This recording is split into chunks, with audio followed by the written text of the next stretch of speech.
Hello everybody, today we're gonna talk about something that came into the shop.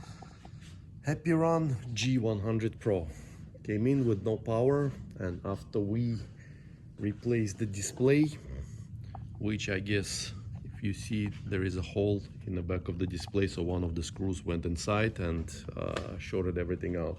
So after we replaced the display, we start getting errors, E02 and E06, which led us to replacing a throttle for E02, and we had to replace a controller for E06. I think it did not read correct voltage on the battery. But long story short, after we installed everything,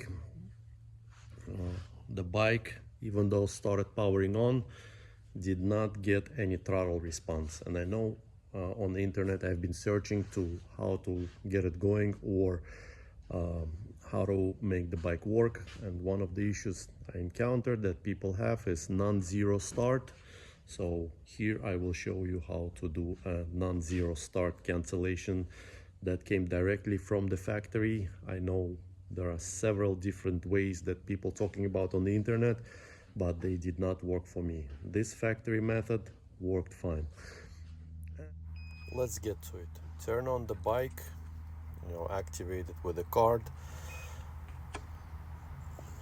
just to show you that it does not throttle at all. What we're going to do, according to the factory, we're gonna squeeze the brake and press the green button 5 times within 5-second period. So another issue we're having right now, the controller is locked and I cannot go faster than 28 miles an hour. Again, reached out to a factory and they told me how to unlock. I've been searching for it on the internet and did not find any info. So this is the first time I'm doing it, and I hope it works. And just to demonstrate, I'm gonna turn it on and press the throttle all the way, being in the 5th gear. As you see, it's 28 miles an hour. So we're going to, according to the factory, turn it off, turn it back on, press the brake lever 5 times within 5-second period, and here we go, 37 miles an hour.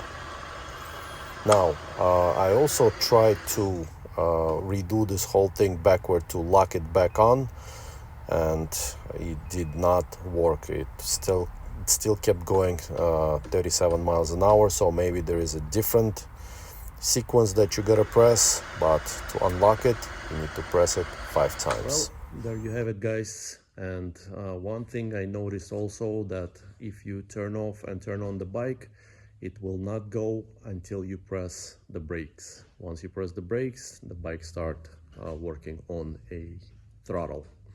Thank you for watching. Take care.